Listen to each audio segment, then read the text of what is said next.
तो hello my dear friends, स्वागत है आप सभी का अपना जीएस स्टडी हब पे। मैं प्रतीक कुमार आज फिर से इस आपके अपना चैनल पर मैं स्वागत यानी कि तहे दिल से एकदम धन्यवाद करता हूँ कि आप लोग ये वीडियो देख रहे हैं।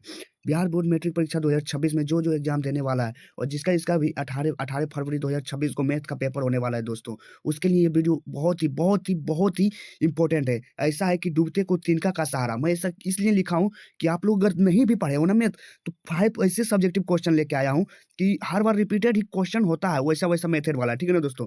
तो इसलिए अगर आप लोग ये वीडियो पे आए हैं तो ये माधव का कृपा है कि आप लोग ये वीडियो को देखने के लिए आए हैं, ठीक है ना दोस्तों? तो मैथमेटिक्स यानी कि जो है, जो प्रथम द्वितीय पाली को पेपर लीक हो गया। ऐसा बोल रहा हूँ कि भाई साहब क्वेश्चन मस्त है यार, ऐसा देखो सब कोई लिखता है इसलिए मैं भी लिख दिया हूँ, लेकिन ऐसा नहीं लिखना चाहिए। लेकिन चलो क्वेश्चन देखना भाई, क्वेश्चन मस्त है, ठीक है ना? डूबते को तिनका का सहारा ये सही लिखा हूँ, क्योंकि अगर आप लोग नहीं भी कुछ पढ़े हो ना, तो ये 5 क्वेश्चन 10 क्वेश्चन जो भी करवाया हूँ, ये देख लो आप, ठीक है ना? और ये देखने के बाद जो अंदर आत्मा से जवाब आएगा, आय हाय भाई साहब, मैथमेटिक्स का पेपर एकदम सब्जेक्टिव क्वेश्चन दोस्तों, ठीक है ना? 2026 में जो देने वाला है एग्ज़ाम, उसके लिए तो बहुत ही इंपॉर्टेंट है दोस्तों, ठीक है ना? एग्ज़ाम से पहले देख लो, ज़रूर देख लो, ठीक है ना दोस्तों? तो चलिए अब हम क्वेश्चन्स की ओर चलते हैं। बहुत इंट्रोडक्शन हो गया, ठीक है ना? तो वीडियो अगर थोड़ा-सा भी पसंद पड़ेगा दोस्तों, तो लाइक कर देना, ठीक है ना? मैं वैसे मैं बोलता नहीं हूँ, लेकिन इस वीडियो में बोला गया, क्या कीजिएगा? अगर लाइक कर दीजिएगा तो क्या ही हो जाएगा यार। चलो, क्वेश्चन पसंद आएगा तभी लाइक करना, ठीक है ना? चलो तो अब क्वेश्चन्स की ओर चलते हैं। 7 सेंटीमीटर कितना दिया हुआ है? त्रिज्या 7 सेंटीमीटर। तो उसका आयतन निकाले, तो हम जैसे जैसे बना रहे हैं दोस्तों, वैसे वैसे आप लोगों को एग्जाम में भी क्वेश्चन बनाना है, ठीक है ना? हल करना है वैसे वैसे ही, क्योंकि अगर नंबर अगर अच्छा चाहिए तो वैसे वैसे ही हल करना पड़ेगा, ठीक है ना दोस्तों? तो पहले लिखना है कि दिया है, क्या दिया है? लिखना है दिया है, क्या क्या दिया है? तो दिया है तो हमारे पास सिर्फ एक ही चीज, रेडियस। क्या दिया है? रेडियस कितना दिया हुआ है दोस्तों? 7 सेंटीमीटर दिया है ना, 7 सेंटीमीटर। 7 सेंटीमीटर रेडियस दिया है। तो रेडियस दिया है तो यहाँ पे क्या पूछ रहा है? आयतन पूछ रहा है। किसका आयतन? गोला का आयतन। गोला का आयतन पूछ रहा है। अक्सर यहाँ पे गलती क्या करते हैं स्टूडेंट्स, के फॉर्मूला ही याद नहीं रखते। क्या करते हैं? फॉर्मूला ही याद नहीं रखते, जिससे कि क्वेश्चन जो है सोल्व करने में दिक्कत होता है, ठीक है ना? क्वेश्चन सोल्व करने में दिक्कत होता है, इसलिए फॉर्मूला आप लोग याद रखिएगा दोस्तों। यहाँ पे लिखना है गोला का आयतन बराबर, इसका फॉर्मूला हम लिख देते हैं दोस्तों, 4/3 इंटू पाई आर क्यूब। इतना होता है ना दोस्तों। अब यहाँ पे जो वैल्यू हमको दिया हुआ है, मतलब ऐसे आप लोगों को लिखना है, फॉर्मूला भी लिखना है, तब तो एग्जामिनर को लगेगा यार ये आया कहाँ से। अरे अधिकतर एग्जामिनर को तो पता ही नहीं रहता है कि कौन कहाँ क्या कहाँ से आया है, ठीक है ना दोस्तों? इसलिए सब कुछ लिखते हुए बनाना है, ठीक है ना? तो 4/3 इंटू पाई का वैल्यू कितना होता है? 22/7 इंटू आर का मान कितना दिया हुआ है? 7। 7 का क्यूब, यहाँ पे फॉर्मूला में है क्यूब, तो इसलिए हम क्यूब लगाएं, ठीक है ना? तो 4/3 इंटू 22/7 इंटू 7 क्यूब। 7 क्यूब का मतलब क्या है? 7 जो है वो 3 टाइम है। कितना है? 3 टाइम है, ठीक है ना? अब यहाँ से जो भी कटता पीटता है हम वो यहाँ से काट पीट लेंगे, ठीक है ना दोस्तों? वो हम यहाँ से काट पीट लेंगे, ठीक है ना? यानी कि यहाँ से देखिए, ये 7 कट रहा है और बाकी चीज चेक कर लीजिए, नहीं कटेगा, कुछ भी नहीं कटने वाला है, ठीक है ना?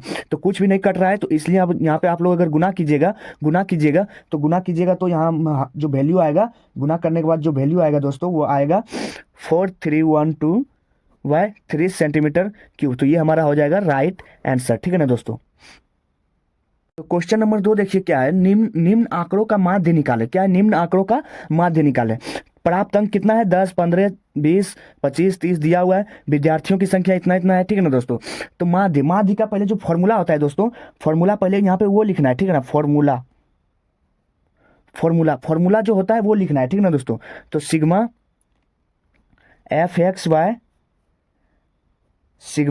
एफ, ये होता है हमारा फॉर्मूला, होता है ना दोस्तों? तो सिग्मा एफ एक्स का मान देखिए, ऊपर वाला जो भी रहता है उसको एफ बोला जाता है, नीचे वाले को एक्स बोला जाता है, ठीक है ना दोस्तों? ऊपर वाले को एफ बोला जाता है, नीचे वाले को एक्स बोला जाता है। तो एफ एक्स का मतलब कि ऊपर वाला और नीचे वाला का गुना करना है, ठीक है ना? क्या करना है दोस्तों? एकदम सरलता से जैसे कर रहे हैं दोस्तों वैसे करना है, ठीक है ना? पहले एक मतलब यहाँ पे बॉक्स बना के अगर मतलब एग्जाम में क्या कीजिएगा कि बॉक्स बना के ही बनाइएगा, ठीक है ना? मैं तो यहाँ पे सिखाने के लिए मतलब जल्दी जल्दी में, क्योंकि टाइम नहीं बचा है, तो जल्दी जल्दी में मैं करवा रहा हूँ, ठीक है ना? तो बॉक्स बना के कीजिएगा ना तो ज़्यादा बेटर रहेगा, ठीक है ना? तो पहले जो है यहाँ पे गुना करके जो सभी का मान यहाँ पे रख लेना है, ठीक है ना? इधर जो हम रख लेते हैं, ठीक है ना? देखिए 10 × 4 40, फिर 15 × 6 19, फिर 20 × 3 60, फिर 25 × 2 50, फिर 30 × 5 150। इतना हो जाएगा ना दोस्तों? अब एफ एक्स का मतलब क्या होता है कि सभी को जोड़ देना है। क्या करना है? जोड़ देना है। यानी कि प्लस 90, ये जो गुना गुना अभी जो किया ना दोस्तों, अब सभी को जोड़ देना है। क्या करना है? सभी को जोड़ देना है, ठीक है ना। सभी को क्या करना है? जोड़ देना है, ठीक है ना। 90 प्लस 60 प्लस 50 प्लस 150, इसको जोड़ दिए दोस्तों। अब देखिए इंटू एफ का मतलब क्या होता है कि ये जो जितना वैल्यू यहाँ पे है ना, नीचे वाला विद्यार्थियों की संख्या, यानी एक्स का मान जितना दिया रहेगा ना, एक्स के वैल्यू को सभी को जोड़ देना है। एक्स के वैल्यू को क्या करना है? सभी को जोड़ देना है, ठीक है ना। तो 4, देखिए इसको जोड़िएगा, 6 4 10, 10 3 13, 13 2 15, 15 और 5 कितना हो जाएगा? 20 हो जाएगा। कितना हो जाएगा दोस्तों? 20 हो जाएगा। अब ऊपर वाले वैल्यू को जोड़िए, 9 4 13, 13 6 19, 19 19, यहाँ पे 50 होगा ना, यहाँ पे 50 होगा, 19 19 5 24, 24 और फिर 150, यानी कि 250 240 और 150 हो जाएगा। कितना दोस्तों? 390, 390 और बट्टे में कितना है? 20। अब इसको काट पीट कर लीजिए दोस्तों, ठीक है ना। इसको अगर हम काटेंगे, यहाँ पे काटेंगे तो एक जीरो से एक जीरो चला गया, और फिर इससे गया तो 19.5 इतना आ जाएगा। तो हमारा जो माध्य हो जाएगा ये हो जाएगा, ठीक है ना दोस्तों, आंसर। अब क्वेश्चन नंबर 3 देखिएगा विद्यार्थीगण, क्या है क्वेश्चन नंबर 3? क्या है कि एक वैल्यू दिया है यहाँ पे कि 5 प्लस 9 13, देखिए 5 plus 9 plus 13 plus 7 dot dot dot plus 81 का योगफल निकाले। क्या दिया है? 81 का योगफल निकाले। तो यहाँ पे पहले लिखना है दोस्तों, क्या लिखना है कि दिया है, जो जो हमारे पास वैल्यू दिया रहेगा पहले वही लिखना है, ठीक है ना दोस्तों। ये से क्वेश्चन में क्या दिया है? दिया है, दिया है लिख के, ठीक है ना दोस्तों। दिया है लिख देंगे, उसके बाद जो जो वैल्यू हमारे पास दिया रहेगा वो सब मान हम यहाँ पे लिख देंगे, ठीक है ना दोस्तों। क्या करेंगे? वो सब मानों को हम यहाँ पे रखेंगे, ठीक है ना। दिया है, क्या क्या दिया है? फर्स्ट वैल्यू क्या होता है? यानी कि ए का मान होता है, ठीक है ना। ए का मान कितना है दोस्तों? 5 है। उसके बाद डी डी डी बराबर क्या होता है? A2 माइनस A1, यानी कि A2, यानी दूसरा पद क्या है? 9 है। 9 माइनस पहला पद क्या है? 5। तो हमारा यानी डी यानी कि सारबंतर कितना हो गया? 4 हो गया ना। उसके बाद क्या है? उसके बाद लास्ट पद दिया है, यानी कि ए एन का वैल्यू दिया है। ए एन का वैल्यू दिया है। ए एन का वैल्यू कितना दिया हुआ है? 81 दिया है दोस्तों। 81 दिया है ए एन का वैल्यू, ठीक है ना। यानी कि देखिए योगफल का सूत्र क्या होता है? योगफल का सूत्र क्या होता है दोस्तों? एस एन बराबर, फॉर्मूला लिख दे रहे हैं दोस्तों, एस एन बराबर n/2 into 2a plus n-1 into D. देखिए दोस्तों सिंपल बात है, एक्सप्लेन उतना नहीं कर पाऊंगा क्योंकि एग्जाम नज़दीक आ गया है, कम समय में ज़्यादा क्वेश्चन करवाना है, ठीक ना दोस्तों, समझ रहे होंगे आप लोग, इसलिए मैं एक्सप्लेन नहीं कर पा रहा हूँ। ऐसा एक्सप्लेन करता यार दिमाग पे घुसा देता, लेकिन अभी समझो, ठीक है ना, समझो और समझते बनाओ शॉर्टकट विधि से, ठीक है ना। उसके बाद देखिए अब यहाँ से यहाँ पे हमको किस क्या क्या दिया हुआ है? ए का वैल्यू दिया है ना, देखिए यहाँ ये फॉर्मूला पे जो है हमारा योगफल निकलता है, ठीक है ना। फॉर्मूला पे हमारा योगफल निकलता है, तो इसमें देखिए क्या क्या नीड है। ए का मान दिया हुआ है, ठीक है। उसके बाद डी का मान भी यहाँ पे दिया हुआ है। 4 निकाले ना दोस्तों, डी का मान निकल जाता है, आप लोगों को एकदम इजीली निकल जाता है, ठीक है ना, और निकाल भी नहीं है यहाँ पे। उसके बाद एन का वैल्यू चाहिए, एन का वैल्यू चाहिए जो कि नहीं दिया हुआ है, तो हम यहाँ पे एन का वैल्यू निकालेंगे, ठीक है ना दोस्तों। तो एन का वैल्यू निकालने का फॉर्मूला क्या है? ए एन बराबर ए प्लस n-1 इंटू डी। इस पे मान रख के ए एन का मान कितना दिया हुआ है? 81 बराबर ए का मान कितना दिया हुआ है? 5 प्लस एन का मान दिया हुआ है, नहीं दिया हुआ है, एन का मान हमको निकालना है, तो n-1 इंटू डी। डी का मान कितना दिया हुआ है दोस्तों? 4 दिया हुआ है ना, 4 अभी निकाले ना डी का मान, तो फिर 81 बराबर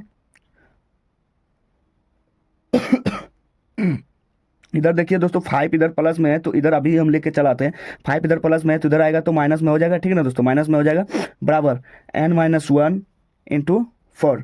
तो 81 में 5 गया तो कितना हो जाएगा दोस्तों? 76। 76 बराबर n-1 इंटू 4। अब 4 इधर देखिए गुना में है, तो कोई भी चीज़ बराबर के अगर गुना में रहता है उधर, तो बराबर किधर आएगा तो क्या चीज़ में हो जाएगा दोस्तों? भागा में हो जाएगा, तो 76/4 बराबर n-1 हो गया दोस्तों। अब इसको अगर कटाएंगे तो कितना? 19 बार में गया, 19 बार में गया ना, तो 19 बराबर n-1 हो गया, ठीक है ना, n-1 हो गया,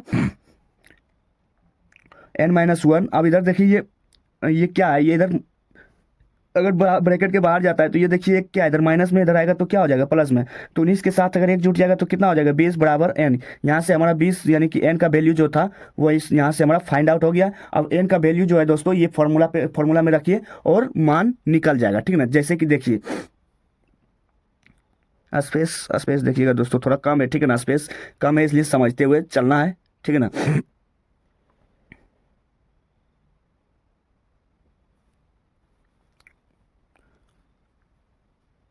तो यहाँ से देखिए ये फॉर्मूला में अगर हम वैल्यू रखते हैं तो देखिए कैसे बनेगा। एस एन बराबर n/2। एन का मान कितना है 20 है, तो 20/2 इंटू 2a। ए का मान कितना था दोस्तों 5 था, ठीक ना, 5 रख दिए। 2a प्लस एन का वैल्यू कितना है 20 है, तो 20-1 इंटू डी का वैल्यू कितना निकला था, तो 4 निकला था, तो 4 यहाँ पे रख देंगे, ठीक है ना।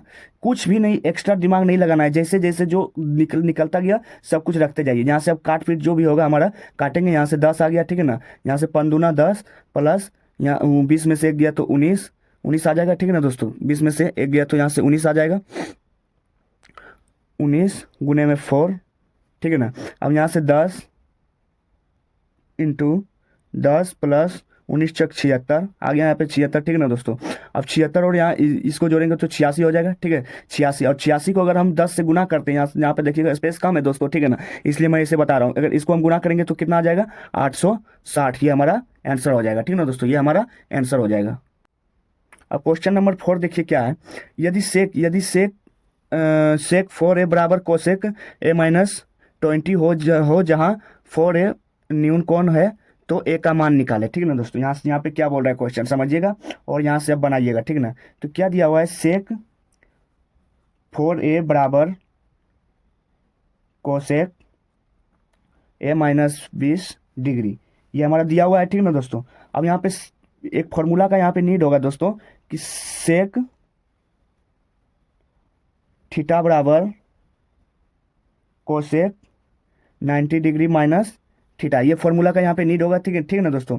थीटा देखिए यहाँ पे सेक के थीटा के जगह पे क्या है 4 है, तो यहाँ पे जो फॉर्मूला में जो हम रखेंगे ये हम 4a ही रखूंगा, ठीक है ना दोस्तों, ये हम 4a ही रखूंगा, ठीक है ना। तो सेक नहीं, यहाँ पे देखिए, यहाँ पे कोसेक 90 डिग्री माइनस थीटा के जगह पे क्या है 4a है, तो 4a यहाँ पे रखूंगा। 4a बराबर कोसेक a-20 डिग्री, ठीक है ना। अब यहाँ से जो देखिए बराबर की इधर कोसेक, बराबर की इधर कोसेक, कोसेक से कोसेक खत्म, ठीक है ना दोस्तों। अब यहाँ पे 90 डिग्री माइनस 4a बराबर a-20 डिग्री, ठीक है ना। अब ए वाले को ए के साइड कर दो, डिग्री वाले को डिग्री वाले के साइड कर दो, ठीक है ना। तो -4a इधर पहले से, इधर ये प्लस था, इधर आया तो माइनस में a, ठीक है ना। अब इधर देखिए माइनस में 20 डिग्री है, अब 90 जो इधर प्लस में उधर जाएगा तो माइनस में 90, ठीक है ना। अब माइनस में माइनस में 4 रुपया कर जाता, फिर से 1 रुपया आ गया तो माइनस में ही हो गया ना, तो 5 पे और बराबर उसी तरह इधर भी आ गया तो माइनस का 110, माइनस माइनस प्लस हो गया दोस्तों। अब यहाँ पे काटेंगे 5 एकम 5, 22 पंचे 110, तो ए का वैल्यू कितना निकल गया दोस्तों हमारे पास यहाँ पे 22, तो ये हो गया हमारा राइट आंसर, ठीक है ना दोस्तों। अब क्वेश्चन नंबर 5 देखिएगा दोस्तों क्या बोल रहा है। क्वेश्चन नंबर 5 देखिएगा यहाँ पे क्या बोल रहा है कि यदि AP बराबर 21, 42, 63, 84 का कौन सा पद 420 है, ठीक है ना, कौन सा पद 420 है, ठीक है ना दोस्तों। यहाँ से फिर से उसी तरह बनाएंगे कि जो जो दिया रहेगा, दिया है क्या क्या दिया हुआ है हमारे पास, ए का मान दिया है तो 21, ए का मान जो दिया है वो रख देंगे, ठीक है ना। अब यहाँ पे डी का मान निकालेंगे A2 माइनस A1, यानी कि A2 का मान हमारे पास कितना है 42 है, तो 42 यहाँ पे रखेंगे, माइनस A1 का मान कितना हुआ है, कितना दिया हुआ है 21, तो 42 में से फिर 21 गया तो 21, यानी कि हमारा डी का मान निकल गया, डी का वैल्यू निकल गया, ठीक है ना दोस्तों। अब यहाँ से क्या पूछ रहा है, और यहाँ पे देखिए कौन सा पद 420 है, यानी कि ऐसे ही बोल रहा है, तो an का मान यहाँ पे दिया हुआ है 420, ठीक है ना। an का मान दिया हुआ है, a का मान दिया हुआ है और d का मान दिया हुआ है, ठीक है ना। अब यहाँ से हमको क्या पूछ रहा है कि n का वैल्यू यहाँ पे पूछ रहा है, क्या पूछ रहा है दोस्तों, n का वैल्यू पूछ रहा है, ठीक है ना। आगे पीछे करवाए ना क्वेश्चन, बस उसी तरह ऐसे जहाँ पे योगफल जहाँ पे निकाले थे वहाँ पे n का मान निकाले थे ना, तो बस वैसे ही बनेगा, सेम मेथड सब कुछ वही लगेगा, ठीक है ना दोस्तों। तो यहाँ पे फॉर्मूला एक यूज होगा, यहाँ पे an बराबर a plus n-1 into D, ठीक है ना दोस्तों। an का वैल्यू कितना दिया हुआ है 420, तो 420 यहाँ पे रख देंगे, ठीक है ना। a का वैल्यू कितना है 21, तो 21 प्लस n का वैल्यू कितना है, n का वैल्यू तो हमको फाइंड आउट ही करना है, -1 इंटू डी का मान कितना निकला तो 21, तो 21 यहाँ पे रख देंगे, ठीक है ना। अब यहाँ पे देखिए ये प्लस में है, प्लस में बराबर की इधर आएगा तो माइनस में, तो 420 माइनस 21 बराबर n-1 इंटू 21, ठीक है ना। अब इसमें से इसमें घटा तो आ जाएगा कितना 399 बराबर n माइनस वन इंटू 21। अब देखिए इधर गुना में इधर आएगा तो बराबर की इधर आएगा तो क्या में आ जाएगा, भागा में जाएगा। तो 399 इधर गुना में इधर आएगा तो भागा में, तो बराबर n माइनस वन। अब देखिए यहाँ पे काटिए, कटता है 21 से कम 21, फिर 21 नमा, तो यहाँ पे 19 बार में यहाँ पे कट जा रहा है, ठीक ना दोस्तों। 19 बराबर n माइनस वन। अब यहाँ पे देखिए इधर माइनस में इधर आएगा तो प्लस में, अगर इधर प्लस में गया तो ये जुट जाएगा। 19 और 1 कितना हो गया दोस्तों, 20। यानी कि यहाँ से हमको n का मान हमारा जो था वो हमारा फाइंड आउट हो गया, ठीक है ना दोस्तों। तो इसी के साथ जो हमारा जो 5 क्वेश्चन का जो सेशन था दोस्तों वो खत्म हुआ। अब चलिए अब नेक्स्ट सेशन में लेके आएंगे इससे भी ज़्यादा इंपॉर्टेंट। और अगर वीडियो और क्वेश्चन अगर थोड़ा सा भी अच्छा लगा हो तो दोस्तों लाइक कीजिए, एक प्यारा सा लाइक कर दीजिए और कमेंट कर दीजिए दोस्तों, ताकि हमको मोटिवेशन मिले वीडियो बनाने का, ठीक है ना दोस्तों। जय हिंद।